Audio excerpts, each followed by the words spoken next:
Eu sou o Dr. Ismael Corrêa e você tá no meu podcast. Hoje, um dia muito especial, eu vou conversar com o Dr. Douglas. E o Dr. Douglas está aqui todo animado, todo ansioso para bater esse papo comigo aqui no caso, Dr. Douglas, sobre previdência. Qual a sua expectativa aí? O que você está achando? Doutor, uma grande expectativa para a gente poder falar sobre a Previdência Social, destravar um pouco esses assuntos e bater um papo com o nosso público, com o seu público, né, a respeito do que é os benefícios da Previdência Social e desmistificar muitas coisas a qual o cidadão brasileiro sempre escuta, de que é muito difícil, de que ninguém tem direito, de que é quase impossível conceder alguma coisa na Previdência Social. Verdade, Dr. Douglas. E o bacana do Dr. Douglas, gente, é o seguinte, o Dr. Douglas estagiou comigo aqui desde o primeiro dia de aula dele. Ele veio estagiar com a gente aqui no escritório. Hoje ele é advogado e ocupa no escritório uma cadeira importante, que é a área que a gente judicializa as ações previdenciárias. Então o Dr. Douglas passou por toda a parte administrativa, pegou bagagem, conhecimento e hoje usa tudo que ele aprendeu judicializando as ações. Ou seja, aqueles casos que a gente não conseguia resolver no âmbito administrativo e que tinha direito, o Dr. Douglas executa a ação judicial e traz lá o direito do benefício para o nosso cliente. E um assunto, Dr. Douglas, importante, que eu sei que você dominou muito, por muito tempo você fez aqui no escritório, é o benefício LOAS, né? O BCP LOAS, o famoso benefício assistencial. Teve algum que te marcou, que você lembra com destaque? Teve algum assunto importante? Sim, doutor, é sempre bom lembrar que durante muito tempo aqui pelo escritório aqui do Dr. Ismael, nós fazíamos muito aquela presencial no INSS. Então era muito atendimento de balcão. Era muito tanto ver a população dentro da autarquia lá esperando a sua senha ser chamada, quanto o atendimento com o analista. Então, assim, o LOAS marcou muito a minha passagem aqui no escritório, né? Teve um caso, doutor, de uma pessoa que ele morava em um dos subúrbios de São Paulo, sabe? Aqueles bairros bem distantes do centro, e que ele era sozinho, ele criava os filhos dele, ele não era casado, e o INSS vivia negando o benefício LOAS dele, mesmo no estado de miserabilidade dele. E aí ele procurou o escritório, que ele era, se não me falha a memória, da região do Capão Redondo, e quando ele procurou o escritório, ele realmente tinha sucessivos LOAS negados. E quando nós averiguamos, nós vimos que justamente quando ele iria no CRAS, ele prestava uma informação que não era verídica. E aí, na inocência dele, o LOAS dele era cessado. Nossa, que interessante. Você está dizendo para mim que mesmo ele numa condição precária, Sim. Ele cuidava de 5 filhos. 5 filhos, 5 filhos. Eram todos menores. e ele preenchia os requisitos. Preenchia os requisitos. O senhor sabe que ele costumava dizer que a filha dele mais velha, que já era casada e não viviam com ele, se não me falha a memória, ela vivia no extremo norte de São Paulo, ela ajudava ele, mas era questão ali de alimento, sabe? De doar a cesta Entendo. básica, de às vezes fazer uma compra para ele, que também não era sempre que ela tinha a vida dela, e ele cuidava, se não era de 5, era de 4 filhos menores, sozinho, morava em um barraco. Os requerimentos deles eram indeferidos. Eram indeferidos. E por incrível que ele morava em uma viela, que a gente até puxou na internet na época, e era uma viela de difícil acesso. Então, assim, a casa dele era um número de uma viela que saía de uma rua. Nossa, que Então, difícil. até para poder situar pro INSS no CRAS, onde ele morava, era A complicado. localização dele era difícil de comprovar. Era difícil de comprovar. E tinha os requisitos. Tinha todos os requisitos de miserabilidade, de renda per capita, só não era deficiência, mas ele tinha idade, ele tinha uns 66 anos. Olha, gente, o que o Dr. Douglas está falando aqui é muito importante. O meu escritório atua há 25 anos na região da Grande São Paulo, Grande São Paulo. E esse caso específico eu lembro, o cliente realmente morava no extremo sul. São Paulo é muito grande, né? No extremo sul é bem periférico lá. Demais, demais. E ele teve a oportunidade de fazer o requerimento dele sozinho. Ou seja, ele sozinho procurou, porque a Previdência é para todos, você pode procurar ela sozinho sim. Só que aí é que está a grande diferença. Parece que a Previdência, hoje em dia, que é digital, Dr. Douglas, parece que é só fazer o upload de arquivos, né? Sim. Você vai lá, faz o PDF e faz o upload como se fosse suficiente para o benefício do cliente ser concedido. E olha a grande diferença. Por mais que ele tentava, ele errava numa questão importante, que era a questão A declaração do CRAS. do CRAS. Para quem não sabe, para quem está vendo esse podcast agora, a declaração no CRAS, que é daquele departamento municipal que faz o cadastro da pessoa que tem necessidade, que precisa da assistência social, é de suma importância, é um dos requisitos importantes para, a partir dele, ser avaliado se cabe o LOAS ou não. E o que estava acontecendo, doutor Douglas, no caso do CRAS dele? Toda hora que ele ia falar com o assistente social do CRAS, ele falava que a filha dele ajudava.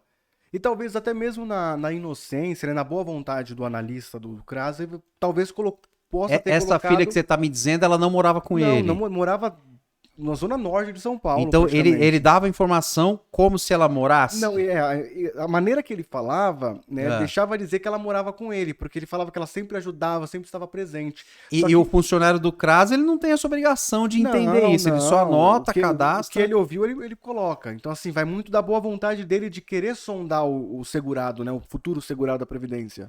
E nesse caso, eu lembro que caiu em tuas mãos, né? Sim. Eu lembro que você cuidava do administrativo também. Uma das pessoas cuidava disso. E o que você fez para resolver esse problema?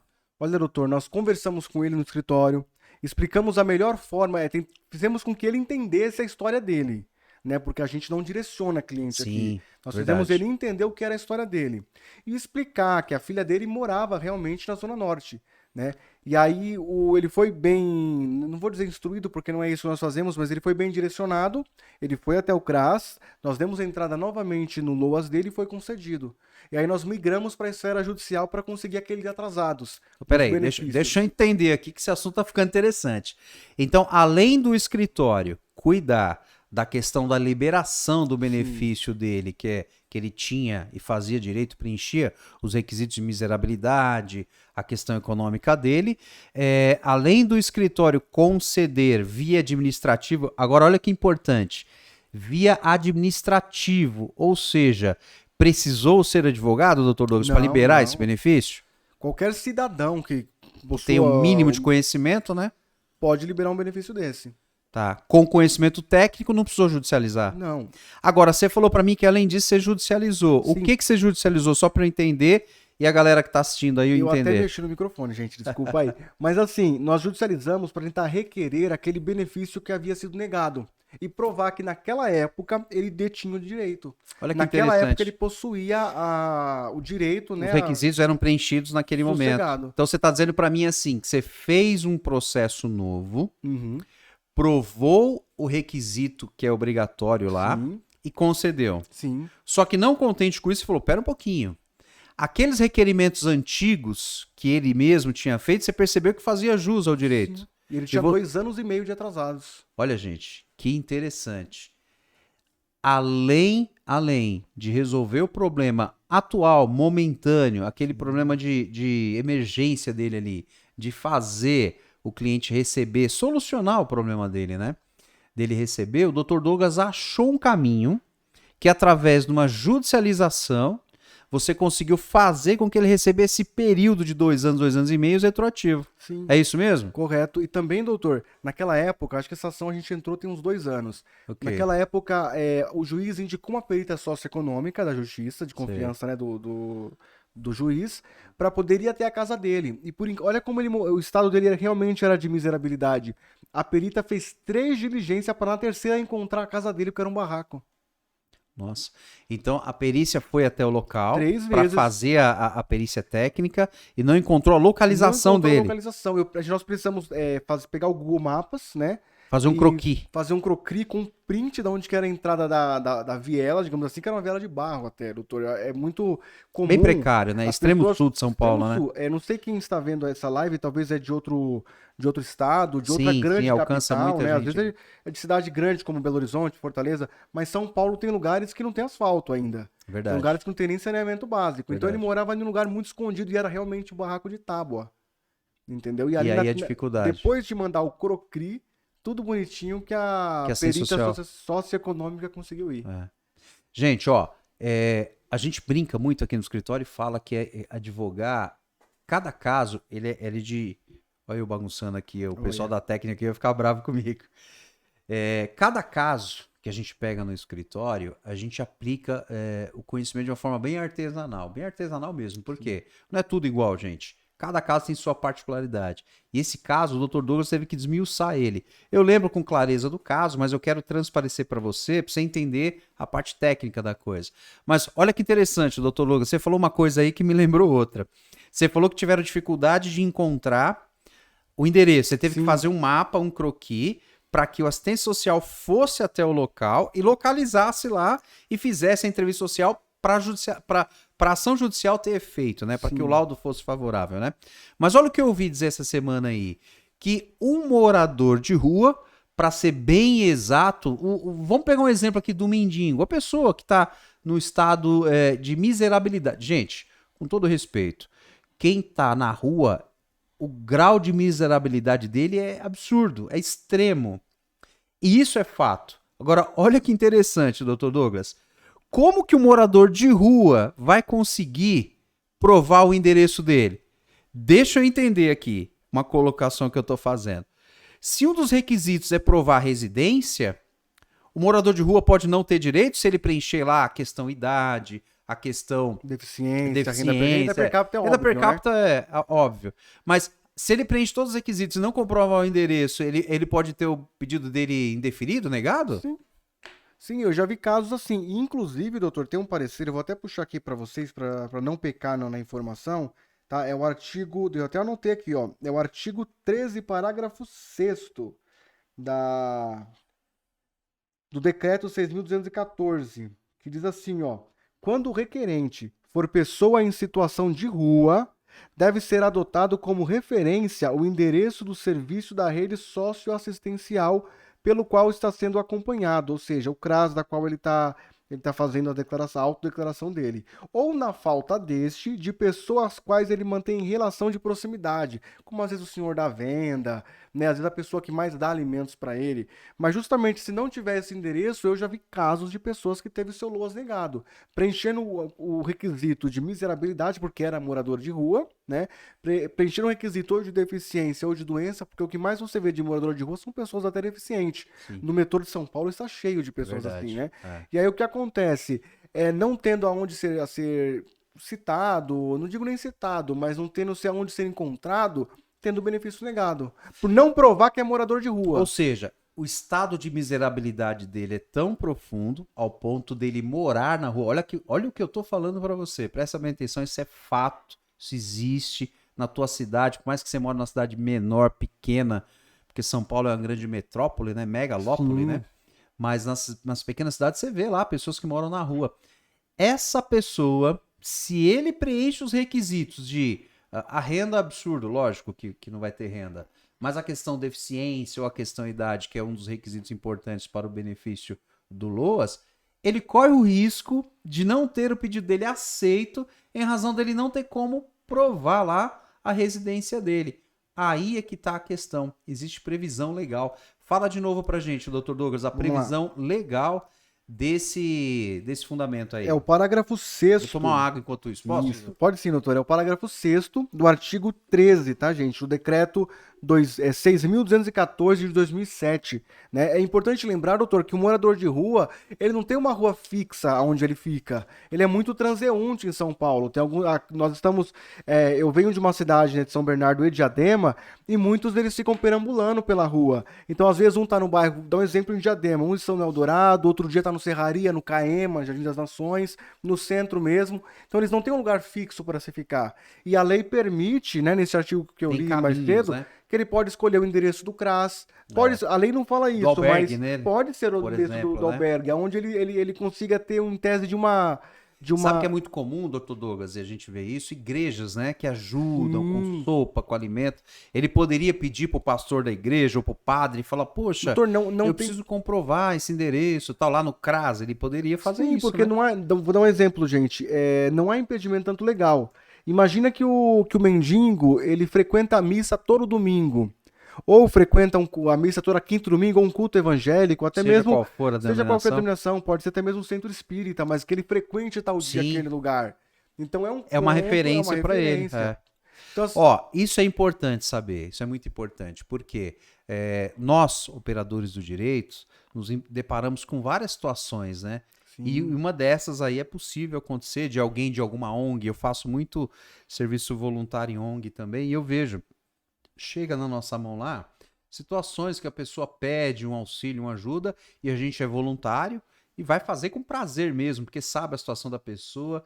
E eu vou falar uma coisa para vocês.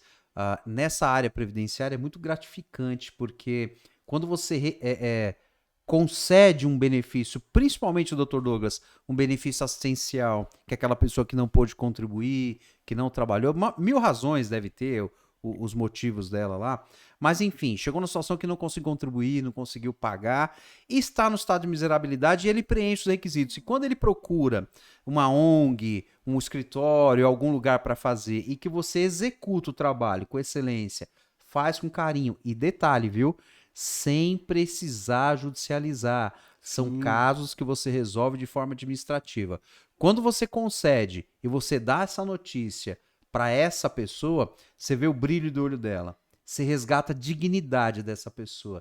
Você traz a ela a existência, porque até então ela era ela é marginalizada na sociedade. Quando você traz esse direito para a pessoa, amigo, pode ter certeza que a satisfação da pessoa ao receber essa notícia é plena.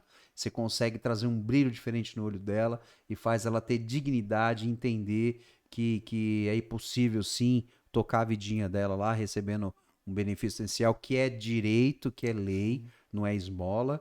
Uma vez que está na Constituição, uma vez que está lá previsto como assistência social, é um direito. E eu aconselho a todos procurarem, né? Sim, e lembrando que é um benefício da assistência social que é mantido e todas as diretrizes dele é regido pelo INSS.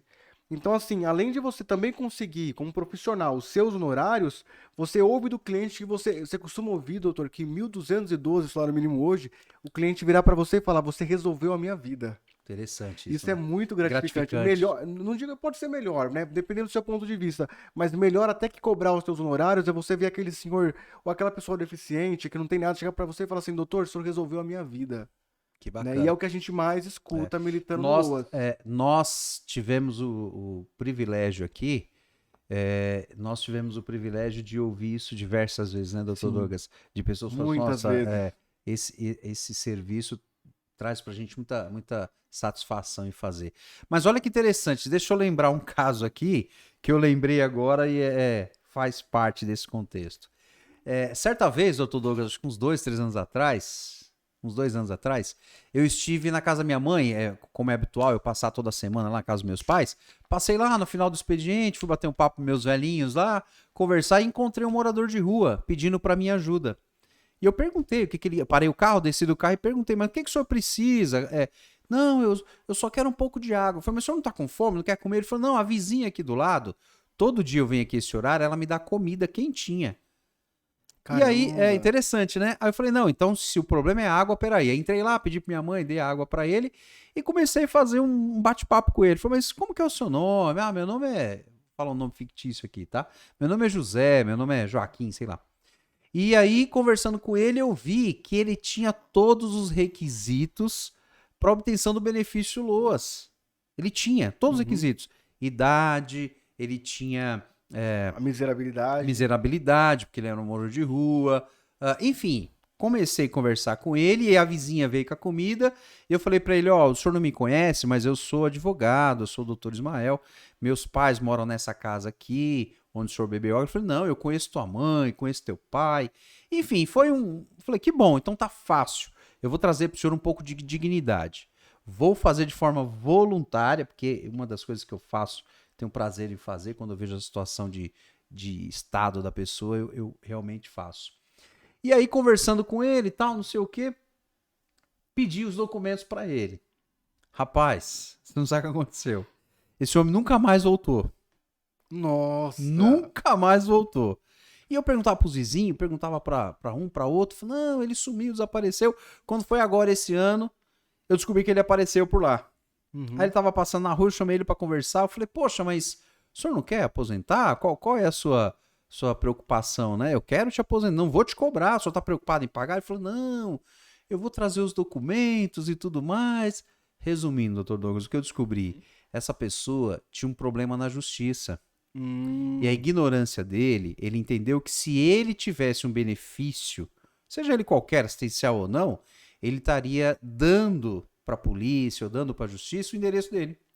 É que assim, nós, longe de nós marginalizarmos, né? Sim, Mas existe muito morador de rua que ou virou morador de rua porque tá fugindo de algum crime, ou é. às vezes é fugindo de Opção pensão mesmo, é, alimentícia, sei lá, o cara às vezes, ou por medo, sabe, da questão da exatamente. roça, com É, seus 20, 30 anos atrás, eles acabam vivendo em miserabilidade e não requerendo por medo esse tipo de exatamente. benefício. Isso eu vi na prática, eu vi isso e de alguma forma isso mexeu comigo. Eu falei, nossa, Sim. ele preferiu não ter ajuda assistencial mensal, vitalícia, para não correr o risco sei lá, Ser ser preso, não sei. preso, Mas enfim, ou de ser encontrado, né, também, tá fugindo da exatamente. família, né? É uma questão muito pessoal. Eu respeitei, falei, ó, fica tranquilo, fica no seu tempo, quando o senhor quiser, a gente está aqui para te ajudar. Minha palavra eu mantenho, vou resolver para o senhor. Sim. Mas esse caso aí eu me lembrei. Então, doutor Douglas, você está dizendo para mim que a maioria dos casos de LOAS é possível resolver de forma De administrativa. forma administrativa. Quais são os requisitos? Os requisitos para se ter o LOAS, tá? Por idade, acima de 65 anos e na renda per capita atingir no máximo um quarto do salário mínimo, não é? Que hoje dá 303, mais ou menos, ou 303 reais, 306. Para exatamente. quem Minha tem equipe aqui calculador aí, tá tá de difícil prontidão aqui. aqui. Tá brincando. Mas é isso. Então, no caso do LOAS idade, né, digamos assim, o benefício essencial idoso, tá? É a questão de ter a idade acima de 65 anos para homem ou mulher e a renda per capita no caso de um quarto do salário mínimo.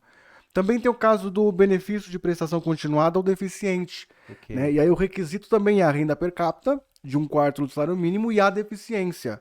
É importante lembrar também que existe, gente, o Estatuto do Deficiente, tá? E no caso do LOAS do deficiente, o doutor vai passar por perícia médica, além da social, para poder provar a deficiência. Não o grau em si, porque nós não estamos falando da aposentadoria da pessoa por deficiência, mas Sim. simplesmente para comprovar a deficiência, tá? E não precisa de idade. Eu conheço uma pessoa que recebe LOA desde os 18 anos, porque possuía uma deficiência mental de grau moderado, leve, mas possuía uma deficiência em si. Então vamos lá, só para deixar bem claro. Então, independente da idade, se existe uma deficiência e a questão da renda per capita estiver dentro do padrão de um quarto do salário mínimo, é um quarto, Um né? quarto, um É um quarto. Hoje é quarto, um é. quarto. Se tiver dentro desse padrão, a pessoa tem o requisito. Ela vai Sim, receber, independente da idade dela. Ah, mas a pessoa tem 5 anos de idade, uma criança ainda nunca consegue. contribuiu. Independente, é isso? Independente. É Bacana. bom lembrar que agora, né, se não me falha a memória, foi esse ano que foi aprovada a questão da visão monocular. Então, assim, não é. Tem a visão monocular, já consegue o LOAS. Porque, gente, o LOAS deficiente precisa passar por perícia, tá? Mas é um caso de um tipo de deficiência que a pessoa pode tentar requerer o LOAS, Tá. entendeu? Lembrando que tem todo um contexto, né? Todo o Toda a questão contexto. aí dos requisitos, né? E o LOAS não conta como renda. Por isso que é comum, tá, gente, o casal ter LOAS, tá? O senhor e a senhora, às vezes LOAS idoso, o benefício de prestação continuada ao idoso, esse nome comprido, LOAS idoso, né? É comum um casal possuir esse direito, entendeu? Isso é novo, né? Isso é Que até um novo, tempo atrás geralmente, não é. era, né? Então, prestem atenção, gente, ó, isso é importante vocês entenderem. Duas pessoas na mesma residência podem receber o LOAS. Nossa, mas como assim? A renda per capita vai ultrapassar. Gente, o benefício LOAS, ele não soma como renda per capita. A renda per capita é de outro critério, de outra forma que faz a contabilidade disso, que faz o cenário para entender qual é a renda per capita. Então é comum. Já fizemos aqui no escritório, nosso escritório, a renda atingiu, né? Tudo Sim, certinho, tinha lá o requisito. E os dois, o casal, teve o direito de receber o benefício LOAS. Então é muito importante. Agora, sabe o que é melhor ainda? O melhor, doutor Douglas, que tudo isso você pode fazer de forma administrativa. sim, Então, você que é estudante de direito, está graduando em direito, você não passou no exame da ordem, você é contador, é muito comum, doutor Douglas, ver muito contador trabalhando nessa área. Por quê? Ele tem o conhecimento técnico e aplica, sim. faz o requerimento e consegue liberar. Então, é muito comum. E olha que interessante, você está me conhecendo agora. Eu tenho 25 anos de profissão na área administrativa. Mas eu tenho 14 anos de advocacia. Nossa, mas 14 anos de advocacia? Exatamente isso. 11 anos da minha vida eu atuei, doutor Douglas, na área administrativa da Previdência Social. Nesse período eu estudei, passei no meu primeiro exame, graças a Deus, Vamos falar um pouquinho disso que é importante também. Sim, que é uma luta. É uma luta, né? Uma conquista. Eu entendo quem não passou ainda, eu sei o sufoco que é, mas aconselho você continuar, insistir, porque o limite quem coloca é a gente mesmo, tá? Nós somos o nosso limitador. Se você entender isso, você rompe, você supera qualquer situação que está no teu caminho.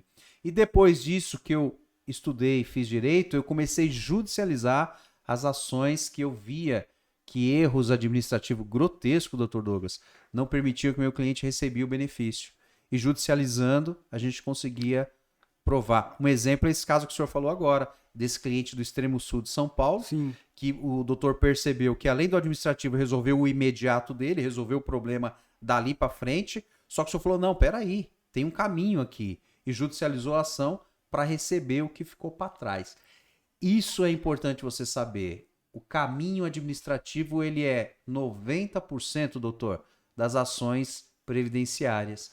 Se não tiver um caminho bem estruturado, o senhor consegue judicializar? Não, quase impossível.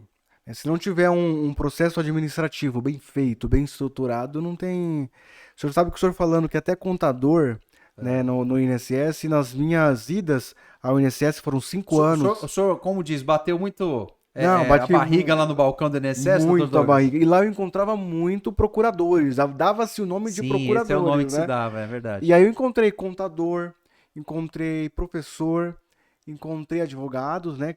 Que é a grande maioria. Encontrei trabalhador, que às vezes trabalhava de noite, fazia serviços administrativos do INSS durante o dia. Então, assim, era um ponto de encontro, né? E também encontrei muito cidadão desinformado, que ia buscar o seu direito na Previdência, mas não sabia nem o que ele queria. Né? Com pessoas que iam buscar o auxílio acidente, mas usando a nomenclatura do auxílio doença, não sabendo a diferença. Então, assim, para ver o quanto que essa área é debilitada em profissional.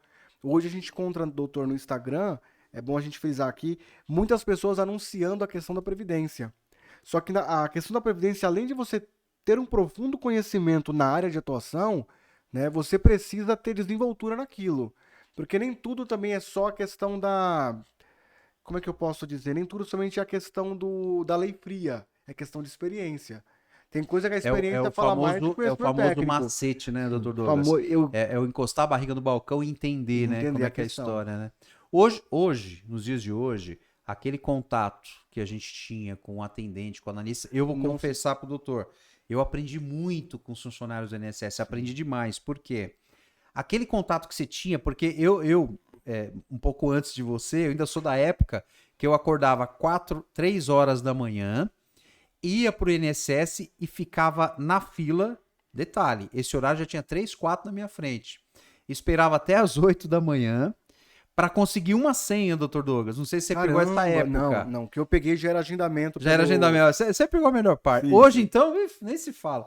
Então, olha só, eu pegava uma senha e tinha que esperar das 8 horas da manhã. Ou melhor, pegava não. Eu contava quantas pessoas tinha na minha frente, porque eu sabia que era 15, 20 senhas por dia. Caramba. Então, se eu chegasse lá 4 horas da manhã e tivesse 20 pessoas, eu ia embora para casa, porque eu sabia que meu dia estava perdido. Nossa. Interessante. E com isso, tinha muito contato, né, com muita gente, Sim. né? Isso era normal. Só que olha que interessante. A partir das 8 abria-se o portão e entregava as senhas. Da 20ª para trás, Já dispensava. já dispensava. A pessoa perdeu, não tinha como pegar essa senha. E quando chegava a tua vez, que você ia conversar com o analista, às vezes com dó, você levava alguma coisa errada ou incompleta, o analista até quebrava o teu galho e protocolava ali seu requerimento, para depois de 8, 9 meses ele sair, né? Porque tinha uma fila muito grande de análise, né? E com isso, as experiências que era trocada com os atendentes foi de um ganho para mim absurdo. Eu aprendi muito com isso na lida. Só que tem um detalhe, hoje tá mais difícil. Sim, hoje não tem um contato tete a zero, tete. né? Hoje você ainda pegou uma boa época, assim, Não, foi? eu peguei que a gente conversava. Então, muitas das coisas da instrução normativa que a gente não lia porque não dava tempo, porque era uma vida E o corrida acesso de... era difícil também, Sim, né? não, e Instrução de normativa. um INSS para outro você não tinha tempo. Às vezes Exatamente. eu ficava o dia inteiro fora. É. Então não tinha tempo de pegar. E às vezes a própria IN Vale lembrar, doutor Douglas, que a demanda era muito grande, Era né? muito Por isso o senhor não parava, né? era muito Isso grande. é muito grande. E né? aí chegava um tempo que a própria IN eu escutava de funcionários. Então, aquela questão de a carteira tem que estar contemporânea Sim. para poder atualizar CNIS, pedir outros documentos para corroborar. Então, assim, era muito questão de conversar. Sim. Né? Eu não sei se é um assunto... Entendimento mesmo, né? É que a gente vai falar mais pra frente, né? Eu não sei se é um assunto de falar agora. Eu já encontrei erros que o próprio analista escreveu a caneta no final da contagem do INSS. Nós vamos chegar lá. Esse caso é importante, muito importante. Mas a experiência trocada no balcão é sensacional. Sensacional. Né? E Então, é pra poucos porque agora não se tem mais. É. Infelizmente. Nesse caso, é muito importante a gente ter esse conhecimento para dar base ao que você vai fazer. Sim. Hoje em dia, qual a alternativa? Cursos. Cursos previdenciários, palestra, ler a IN. Só que assim, gente, para quem não está acostumado, ler uma lei nova, uma interpretação de lei, ler uma instrução normativa é desesperador, porque a impressão que se dá que Previdência Social é uma área muito difícil de atuar. Sim. Não é verdade? Para quem tá de fora, olha e fala, nossa, que absurdo. É muita regra, muita instrução normativa, muito decreto, muita lei. A pessoa se perde, literalmente se perde. Mas, de fato, se você desmiuçar, fazer caso a caso, entender que é um trabalho artesanal, você consegue sobressair sim. A pessoa pode ir sozinha lá, sem sombra de dúvidas, porque o INSS é para a população mesmo. Só que se ela não tiver o mínimo de conhecimento, mas o meu vizinho foi lá, deu entrada sozinho, fez o requerimento e saiu. Deu sorte. Porque se tiver um acerto de CNIS para ajustar, o que vai acontecer, doutor A renda vai cair. Eu peguei caso, doutor, que pessoas foram com aposentadoria por idade. Não, eu vou lá, dou entrada, resolvo, não tem problema. Meu filho mesmo falou que puxa. E a pessoa chegou, deu a entrada na aposentadoria, realmente tinha, eu acho que 16, 17 anos de contribuição pelo CNIS, que não estava Qual completo. o tipo de aposentadoria que por era idade. dele? Por idade, então ele Então preencheu o preencheu os requisito ali, né? requisitos, foi 15 anos, né? concedeu, se não me falha a memória, concedeu R$ 1.500. O cara voltou preocupado e falou, não, que não sei o quê. Quando eu fui pegar para poder até dar uma olhada, o cara tinha mais de 10 anos que não estava sendo computado. Não computou. Nem de salário, nem de tempo. Não E entrou em ainda era nada. na regra antiga. Era na regra antes da emenda de 2019. Então, depois de fazer uma revisão, ele conseguiu até aumentar. A renda. Entendeu? Mas por quê? Às vezes a pessoa fala assim, gente, olha, agora o INSS está na mão, tá muito mais fácil. Só que isso ajuda o advogado. Porque muitas pessoas que tentam sozinho o benefício do INSS, acontece isso, de conceder um benefício inferior do que ele tinha direito. Eu costumo falar, doutor Douglas, que fazer upload de documento, qualquer criança faz. Sim. Qualquer criança faz o upload lá e manda lá pro arquivo. Agora, que conteúdo é esse? Agora, conceder o direito é outra coisa. Exatamente. Então, essa é a importância. Eu insisto, leia, estuda, capacite-se, porque a área da previdencial, na tua época, doutor, que você falou aí que você ia de um INSS para o outro, era uma área que tinha muita demanda, né? Sim. Mudou nos dias de hoje? Não Você mudou. está falando de quanto tempo atrás? Olha, a última vez que eu fui ao INSS na questão foi Física. faz uns 3 anos. Que foi antes da pandemia. Bem antes, 1 ano e meio antes da pandemia. Então, uns 3 anos e meio, Isso, por final de aí. 2018. Ok. A demanda diminuiu? Não diminuiu. Ela aumenta a cada dia, Aumenta né? a cada dia. Ainda mais com essa situação de Covid, que E o povo, a mesmo, situação doutor, ficou bem miserável, né? E mesmo com a facilidade no acesso, gente, há muitos erros. Sim. Tá? Eu não vou usar o nome equívoco, vou usar erro mesmo. Há muito erro na hora de conceder, às vezes o CNIS está incompleto, às vezes a empresa não declarou a renda. Então são muitas coisas, são muitos, não vou dizer besteira, mas muitos requisitos que somente uma pessoa que conhece da área, não precisa ser formado, mas que domina a área da Previdência consegue a solução. Isso é muito comum a gente ver, doutor Douglas, em casos de auxílio-doença. Sim. Que a pessoa não precisa do advogado, não precisa do intermediário, não precisa. E aí o que acontece? O CNIS não tá legal, não tá ajustado, as informações incorretas, o que vai acontecer com essa perícia dele? Vai indeferir. Vai indeferir, né? Às vezes por falta de carência, quando a pessoa tem a carência devida, porque o CNIS está errado. Às vezes uma questão de um laudo que até mesmo o médico preencheu de uma forma que o INSS não aceite, sabe? Aí chega na perícia do INSS, ele tem a enfermidade, ele tem aquela doença. Comprova lá, né? Como prova tudo, a gente pegou caso de pessoa com neoplasia, para quem não sabe é um tipo de câncer. E a pessoa vai no INSS, chega lá, um médico fala que ele tá apto como é pra que é trabalhar. aquele teorzinho lá? Entrou andando tranquilamente, Gente, é que boa vestimenta, né? Doutor, eu não trouxe, né? Eu deveria ter trazido, né? Mas teve um laudo, né? Que o perito, foi um perito judicial, né? Até uma questão de que a pessoa, durante muitos anos, ela ficou afastada. Na verdade, ela foi concedida judicialmente durante um tempo, né? O benefício de aposentadoria por invalidez, que na época o nome era esse, e ela tinha problemas mentais. É uma cliente aqui do escritório que vira e mexe, ela ficava na rua, né? É. Questão grave mental. E ela ficou muitos anos recebendo a aposentadoria por invalidez concedida judicialmente. E aí ela entrou naquela revisão, Tal do pente tal fino, do né? pente fino do INSS, pegou alta, né? E aí a gente deu algumas entradas judiciais, algumas entradas administrativas, foi negada, né? E o médico sempre falava, entrou bem, soube se sentar, estava arrumada. E aí, Com com asseado, né, asseio. tal. E aí a pessoa foi dando aquela questão de indeferindo, ela tá apta ao trabalho, até o momento de judicializar. E tem muito Tem isso, muito, acontece muito. entendeu? E a questão maior que pega, que eu vejo hoje, é a questão do CNIS. Sim, Não migrou, não tem informação, dá até o caso de não ter carência, né? sim. E a pessoa fala, mas eu tô trabalhando até hoje. A pessoa tá afastada há 5 anos, a empresa não recolheu, porque ela tá afastada, a empresa não pode recolher. E naquele ajuste de CNIS lá, entende-se que ela tá sem contribuir, Sem contribuir. 5 anos. E isso pega, gente, a questão, por isso que é bom sempre ter um profissional que domine a matéria. Porque a questão de carência pega em qualquer benefício da Previdência, seja Todo ele, é auxílio-doença, verdade. né, o benefício por incapacidade, seja a questão da aposentadoria por tempo, a aposentadoria especial, a questão também da pensão por morte. Então tem que tomar muito cuidado com a questão de carência, tem que procurar uma pessoa, um profissional adequado. Nós não estamos aqui para brincar com a vida de ninguém. Entendeu?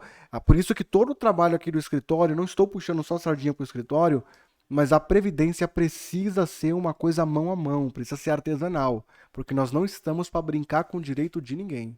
Até porque, doutor Douglas, o intuito desse podcast não é nenhuma merchandising, né? Merchandising a Não, gente não é usa outros merchandising, não. caminhos, tem outros caminhos.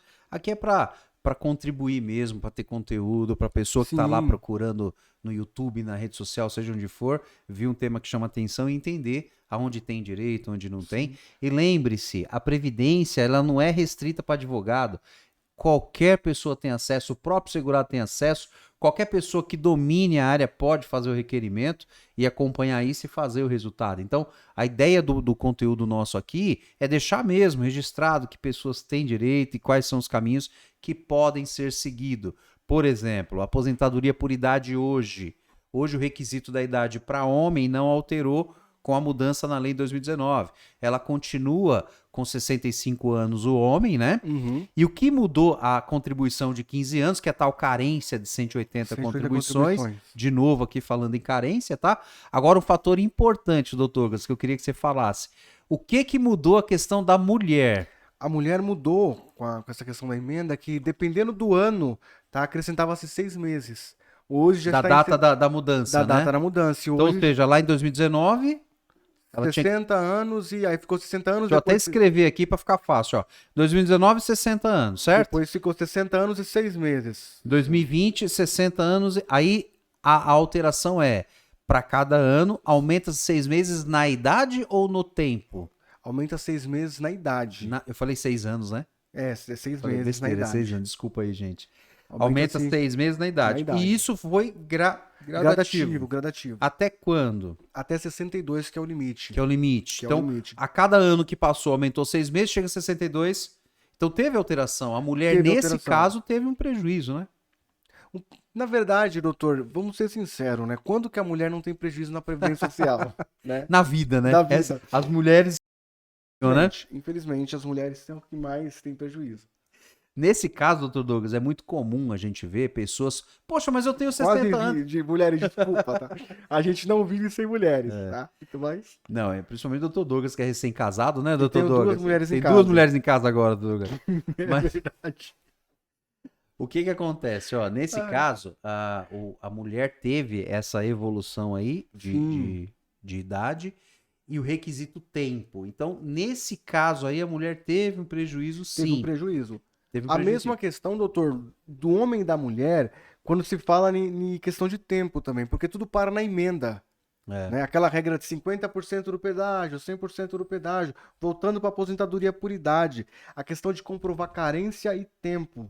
Uma coisa que já foi decidido na TNU e ainda pega, doutor, é a questão de contar o tempo de auxílio-doença, que às vezes o aposentado por idade ele fica em auxílio-doença, Sim. de contar como carência. Que aí, nesse caso, Aí tem uma decisão da TN1 seguinte, que para contar como carência, o tempo de auxílio-doença tem que ser fechado, intercalado entre duas contribuições. Entre a primeira contribuição, que é claro que ele vai ter para poder ter a carência, e uma posterior para fechar Ou seja, é aquela famosa macete, né? Se a famoso pessoa ficou macete. afastada lá 5 anos e teve alta e foi direto, já tem a idade, Aí então eu vai já vou requerer.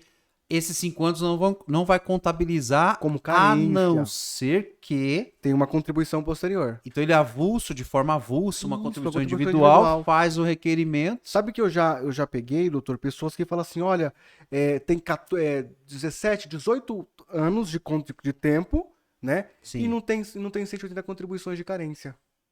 Né? É até importante, eu até separei aqui para nós, só para você ter uma noção a respeito da carência, gente, o que é carência, tá? O artigo 24 da Lei 8.213 fala o seguinte: período de carência é o número mínimo de contribuição mensal indispensável para que o beneficiário faça jus ao benefício, consideradas a partir do transcurso do primeiro dia dos meses de sua competência, ou seja, a primeira competência tem que ser paga no dia, em dia, na verdade, né? Se ela paga a primeira em atraso, as demais não é contada como carência. É a questão da regra, né? Da questão regra. do tempo que você começa a pagar, do início que você ingressa, né? Sim. Para poder dar sequência aos pagamentos. Correto. Muita informação, doutor Douglas. E essas informações, elas são desmiuçadas. Tá tudo lá na lei. Tá tudo lá. Então não é uma conversa aqui agora que a gente vai conseguir passar tudo, não. Você sabe, doutor, o que faz muito estudante de direito, ou muita pessoa que quer atuar nessa área largar a previdência, é a questão de muito artigo. Sabe, não é uma crítica destrutiva, e sim construtiva. Há muitas pessoas que vendem cursos sobre a Previdência Social, citam muito artigo, instrução normativa, anexo do decreto, e isso começa a afastar, a afugentar as pessoas. O que o Dr. Douglas está falando é exatamente isso. Quando você começa a pensar, nossa, é tudo decreto, tudo artigo, tudo lei, fica uma coisa muito robotizada, fica uma coisa muito engessada, e faz com que você desanime assim, de uma maneira... Eu vi um curso esses dias, perdão de cortar, doutor, que é um dos cursos mais caros. E a pessoa perde, não é que perde, tá? Mas é muito tempo falando de lei. O decreto tal diz isso, que juntando com a IN tal, IN decreto, você precisa ter em mente. Mas não adianta querer decorar. Porque as pessoas às vezes decoram muito decreto IN e perde o macete. Doutor Douglas, se eu tivesse receio disso, eu não teria atuado 25 anos nessa área. E detalhe, eu só fui conhecer de lei, conhecer de decreto, quando eu ingressei na faculdade. Porque até então, quando eu comecei a militar na área de previdência, era instrução normativa. No meu entendimento, aquilo que encaixava na instrução, resolvia. Mal sabia eu que a instrução normativa ela é derivada de uma lei. Sim. A instrução normativa ela vem de fato de uma lei. Então, para uma pessoa como eu, que não tinha curso superior, se eu não me engano, com certeza, eu não tinha nem o 2º grau. E o que eu fiz? Eu me debrucei na instrução normativa e fui aprendendo, e fui aplicando na prática. E com isso eu fui dissecando e vendo o direito de cada um. Sim. Eu pegava lá o formato, encaixava. Pô, aqui tá dizendo que tem esse direito. Fazia o requerimento e acompanhava. A diferença, doutor, levava 1 ano para analisar um processo desse. 1 ano para analisar. Se tivesse tudo certo, em 1 ano liberava. Se tivesse tudo errado, em 1 ano você falava, já pegou não. aquele caso de demorar 1 ano e quando completou 1 ano teve exigência? Sim, já aconteceu aqui. E isso é complicado. Você está aguardando o resultado quando vai ver uma exigência. E não muda muito, porque hoje a Previdência Social leva muito tempo para analisar. Por isso que a importância de você instruir um processo e quando chegar a vez dele se analisar, tá tudo em ordem. E aí a chance de conceder rápido é melhor, porque se a partir para exigência já começa a tumultuar um pouquinho, né? E você profissional do direito, né, precisa ver uma coisa, independente se está mais fácil, né, o acesso à Previdência Social, está mais fácil também um erro na concessão administrativa. Exatamente. Tanto em concessão quanto em deferimento. Então é uma área que ainda abrange, né, o estudante do direito, até mesmo qualquer pessoa que queira atuar na área administrativa. O contador, o chefe de RH, qualquer um que tenha um mínimo de conhecimento e de noção. E ainda sobra serviço para o profissional do direito. É claro que o profissional sempre habilitado, eu repito isso daí porque não dá para brincar com o direito do cliente, viu? Não dá para brincar. Então você que é profissional, que queira conhecer profundamente a Previdência, os macetes da Previdência Social, você tem área vasta para poder atuar. Pelo menos nos próximos 20, 30 anos. Exatamente. Doutor Douglas, me fala uma coisa. Ó, então, eu apresentei você aqui como uma pessoa que começou estagiando aqui para mim.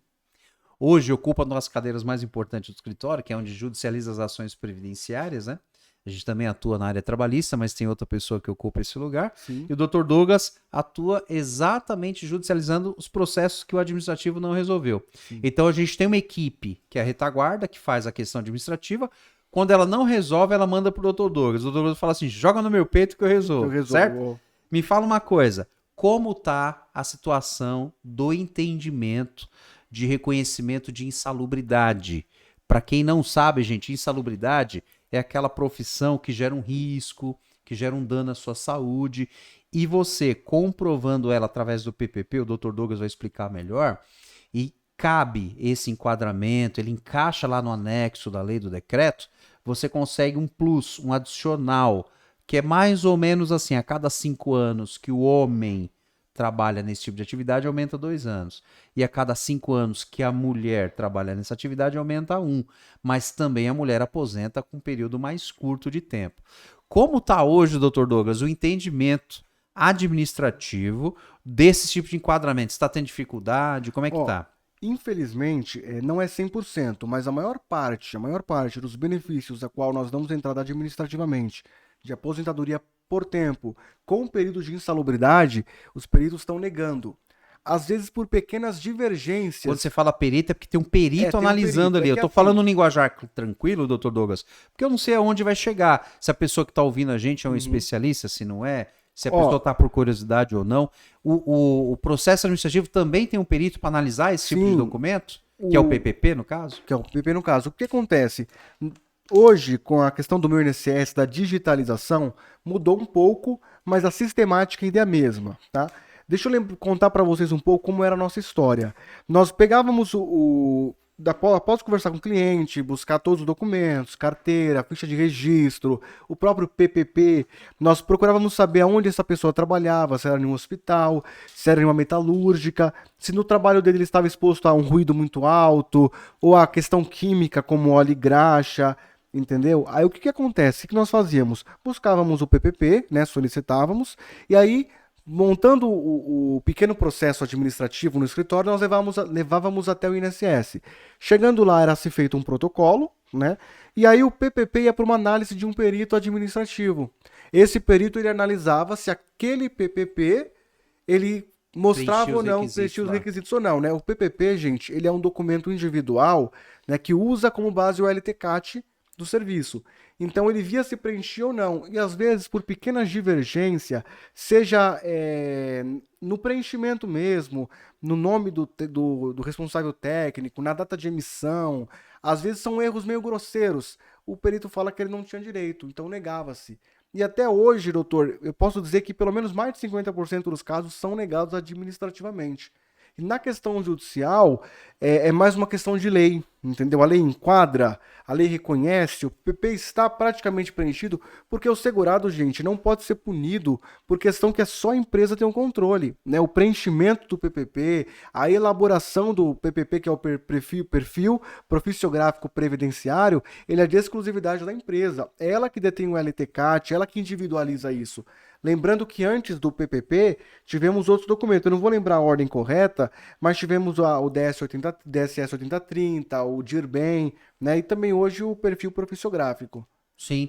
O que acontece é assim, a emissão desse documento é de obrigação da parte da empresa, Sim. Porém o segurado, o nosso cliente, o trabalhador, não tem acesso a nenhuma informação dessa, Não, né? ele chega Ele e solicita simplesmente o RH. recebe esse documento e ele não tem o conhecimento técnico, ele entende que está de acordo, ele sozinho vai na Previdência e apresenta, porque ele entende que só o fato de ter o formulário PPP já garante. E isso é importante vocês saberem.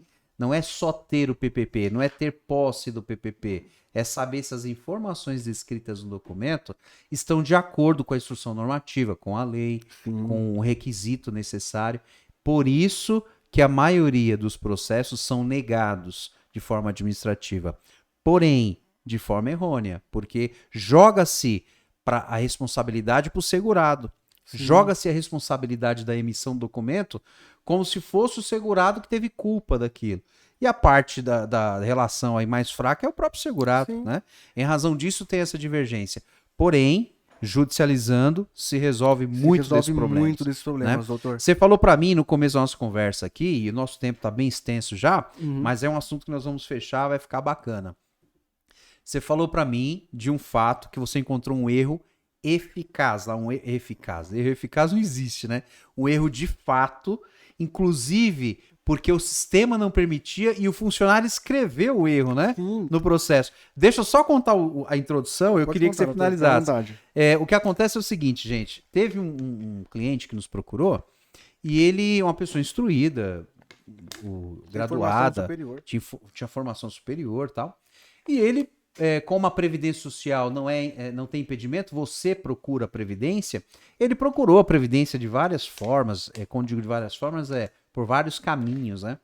E fez o requerimento do benefício dele, e tinha um detalhe, o requerimento do benefício dele dava o direito dele usar um benefício específico que é a aposentadoria por tempo de contribuição com deficiência. O que isso quer dizer? O fato dele ter uma leve ou moderada deficiência fez com que ele precisasse contribuir menos para a Previdência e, com isso, ele aposentar de uma forma que não incide nenhum tipo de desconto, inclusive do fator previdenciário. A renda dele era alta, tinha um salário alto, porém, ele procurou e ficou batendo cabeça. Foi indeferir o processo dele. Depois o doutor vai explicar onde é que ele achou o erro. Esse cliente procurou no mínimo mais uns 3. Isso é depoimento dele, tá, gente? É que eu não posso usar isso, senão o OAB vai entender que estou fazendo propaganda disso. Esse cliente procurou 2 ou 3 advogados e nenhum dos advogados conseguiu identificar o problema e falou assim: não, você não tem direito, você tem que trabalhar 35 anos, você não tem direito. E foi desanimando ele, até que ele veio parar aqui. Detalhe, ele está no outro extremo da minha região. Ele veio de longe aqui me procurar. E nossa região tem muito advogado, a gente pode ter certeza. Em São Paulo, o que mais tem é advogado. Só que olha que detalhe, na área previdenciária, poucos especialistas, pouquíssimos. E esse cliente me procurou. Quando eu fiz a primeira análise dele, aquela triagem, eu bati o olho e falei, poxa, mas você tem todo o direito aqui, inclusive há muito tempo, já está recebendo há uns 5 anos. Ele falou, mas como? Se eu já procurei, foi negado, fui atrás de advogados, ninguém resolve, você está dizendo para mim que resolve? Eu falei, eu resolvo. Se você quiser, eu cobro aqui, meu horário é esse, tal. Resumindo, fiz o processo novo para ele, comecei do zero, liberei o processo dele, ele me pagou pelos honorários, feliz da vida, porque resolveu o problema dele. E eu sentei com o Dr. Douglas e falei, Dr. Douglas, vamos resolver esse problema aqui, porque eu sei que ele tem direito. Passei para o Dr. Douglas a judicializar o requerimento antigo dele. Eu lembro da data do requerimento, data não, o ano, Dr. Douglas, 2014. Foi. O que você identificou de erro lá? Foi assim, para quem não sabe, a aposentadoria da pessoa por deficiência, aposentadoria por tempo, porque tem a prioridade também da pessoa por deficiência, quando você dá entrada no administrativo, ela é feita com alguns desmembramentos. É feita uma perícia para descobrir a deficiência, em qual grau ela é, se é o grau leve, eu não vou lembrar o certo, tá o tempo, mas se é o grau leve, moderado ou grave, né? E depois disso é feita uma perícia socioeconômica. Não é socioeconômica, é sociosocial, se não me falha a memória, que é para ver se aquela social, né? que é para ver se aquela deficiência ela Traz no âmbito da impedimento, sociedade trouxe alguma dificuldade. Sim. E aí o que acontece? Nós estávamos mexi de novo. Nós estávamos eu estava analisando, pegando página por página, cópia de Fazendo, destrinchando ali, né? toda Fazendo aquela o pente questão. fino lá, né? E aí, em uma das páginas, eu vi uma anotação à caneta. E como nas idas do INSS, eu sempre gostava de ler o que o analista, às vezes até um recado para outro analista, faça isso. O analista falou o seguinte, olha, eu entendo que ele tem um direito, mas não há no sistema nenhuma opção de fazer conceder o benefício. Por isso, eu indefiro. Pera um pouquinho aí. Você está dizendo para mim, olha que interessante, gente. O analista entendeu que ele tinha direito, preencher os requisitos. Mas o sistema da Previdência Social não permitia ele fazer a conclusão e o deferimento disso? Não permitia. Como assim, doutor? Não permitia. E o mais incrível, doutor, é que ele tinha deficiência, o exame médico deu para ele deficiência grave, o exame médico do INSS. A perícia médica grave da não, Previdência. perdão, moderada. Moderada. Moderada, esse caso foi moderada. Né? E aí da Previdência. A socioeconômica manteve a moderada, no caso no âmbito da Previdência, e aí o analista escreveu a caneta, gente. Ele escreveu que em que pese ele tinha o direito, ele não conseguia conceder. E justamente por isso ele indeferiu. Nossa. Então, ou seja, ele ficou desde 2014, Desde 2014. sem ter o direito a se aposentar, porque Uhum. um erro de sistema, Sim. mesmo com o perito entendendo que tinha direito, o perito não, o perito fez a parte dele, né? Sim. Avaliou a deficiência lá, deu o grau para ela, e o analista previdenciário não conseguiu concluir porque o sistema operacional lá não permitiu fazer essa concessão. E aí, melhor do que, na verdade, não sei se é melhor, mas ao invés de ele deixar em análise e procurar um profissional às vezes solução, mais né? antigo, É. né? E a única solução que ele encontrou foi indeferir. Talvez, doutor, eu não vou julgar esse analista. Talvez ele pensou o seguinte: eu indefiro, ele recorre, E vai ganhar. sobe para a junta concede, porque ele tem um direito e eles se viram lá para conceder. Olha que interessante. É muito comum o analista se encontrar com uma dificuldade e a opção dele é indeferir. O que ele vai entender? Bom, eu vou indeferir porque eu não estou conseguindo concluir. Se a pessoa entender que ele tem direito, ele se usa da ferramenta do recurso. Protocolo recurso e vai provar lá na outra instância o direito dele. Isso é terrível. Só porque... que o cliente não fez isso. Exatamente. O cliente não fez em razão de não ter o conhecimento. E foram cliente... mais de 5 indeferimentos, doutor. Agora, olha que interessante. O assunto está legal, mas nós vamos ter que terminar porque está muito extenso já. Olha que interessante. Lembra do começo da conversa, da introdução? O cliente me procurou, reconheci lá o direito dele, fiz o requerimento e concedi o benefício, nos moldes que ele precisava, no direito dele respeitado.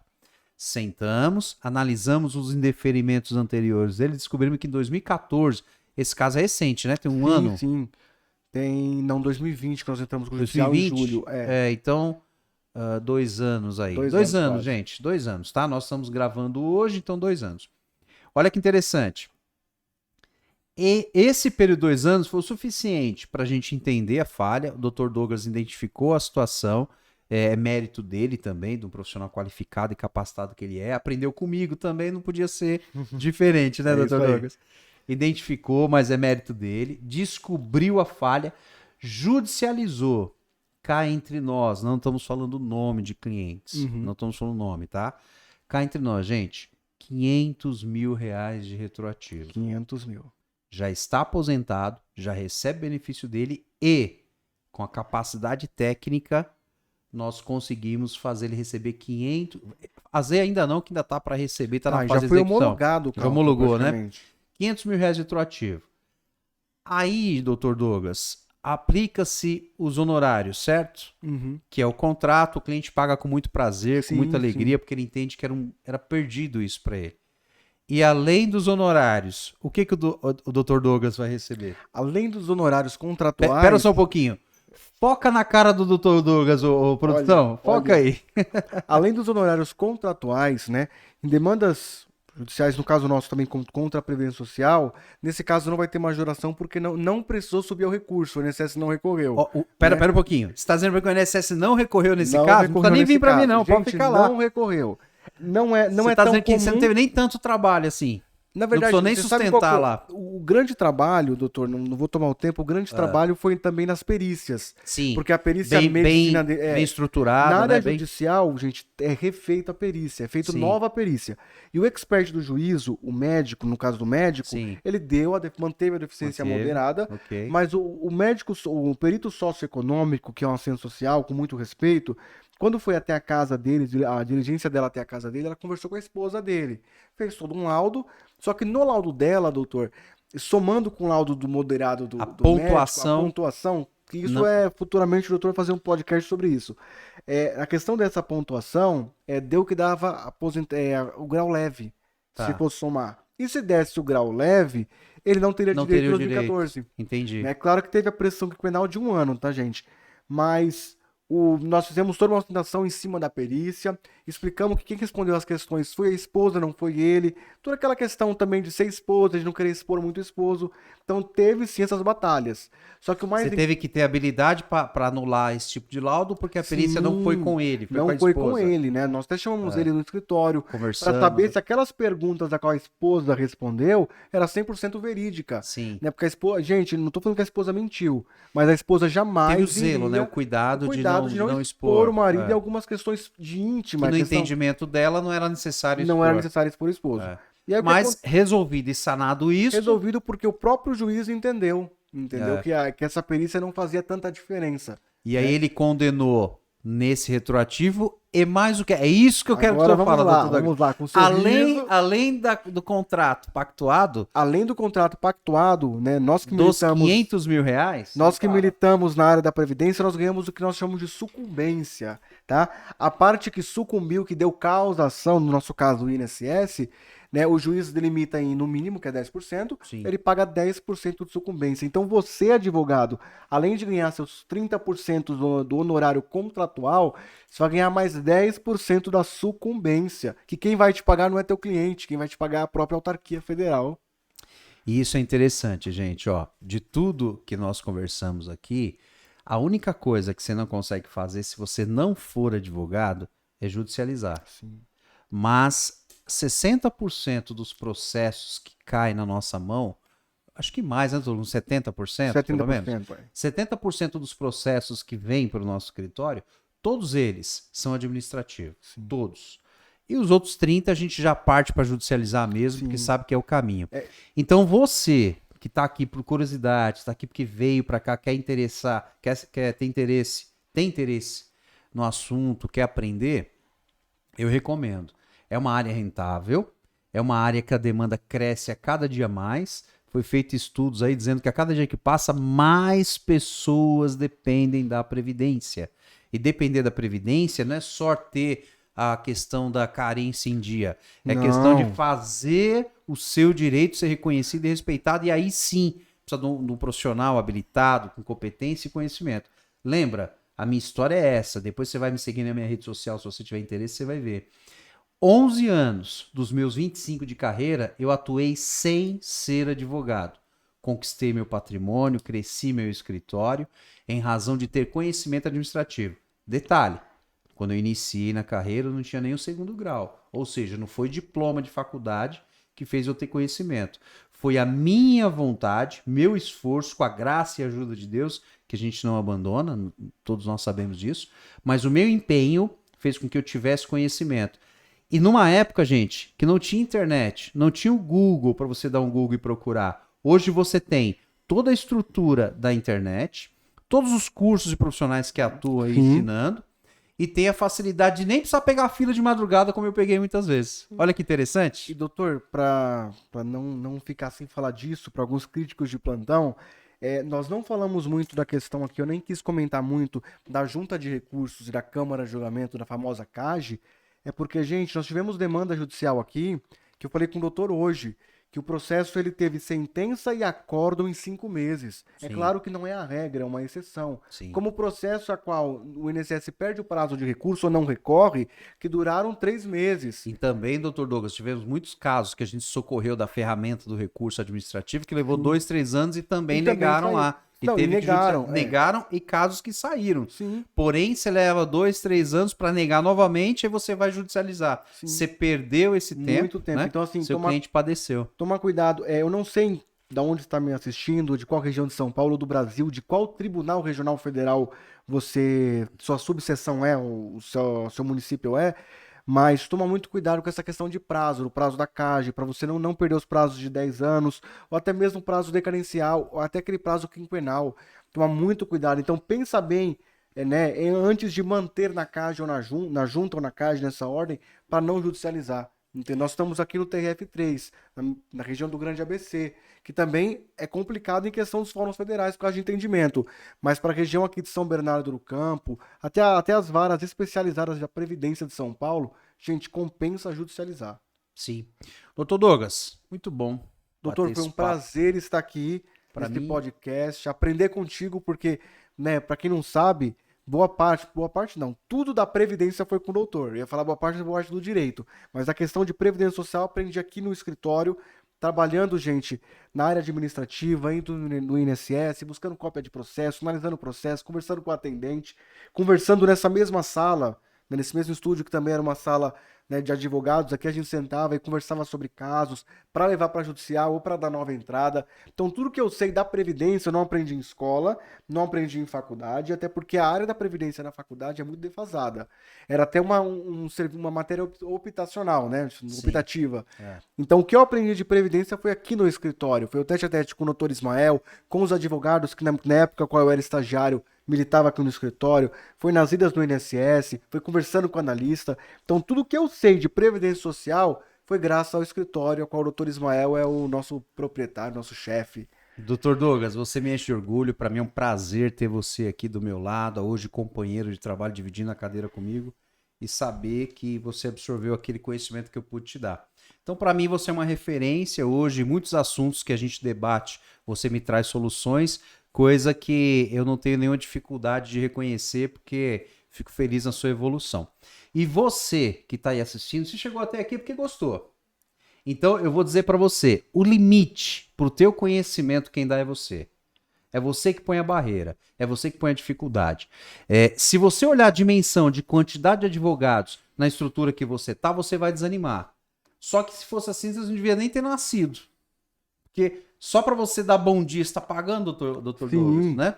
Então, nesse caso, gente, não coloque obstáculo. Entenda que o limite é você que põe. Estude. Se você entendeu que é uma área rentável, que é uma área que você pode alcançar, como eu, doutor Douglas, alcançou, você também pode. Só que o caminho é estudar. Estuda, se abasteça de conhecimento e vá atuar. Que seria interessante você aplicar o conhecimento na prática. Sim. Se você gostou desse conteúdo, você vai ter na descrição nossa rede social, vai ter aí os indicativos aí de onde você acha a gente. Acompanha a gente, esse é um podcast, eu quero trazer mais conteúdos. Eu tenho uma listinha aqui, ó, de vários temas, mas não dá, gente, é muita coisa. Mas eu me comprometo com você, tá? De tempos em tempos vamos soltar um podcast aqui, vamos trazer um tema diferenciado. Hoje é o Dr. Douglas, pode ser que ele volte na próxima, pode ser que eu traga outro convidado, mas isso é para você entender que é uma área muito rentável, uma demanda muito grande e falta muita gente boa para trabalhar. Sim. Então você pode ser uma dessas pessoas. Tá ok? Grande abraço, fique com Deus e acompanhe a gente aí.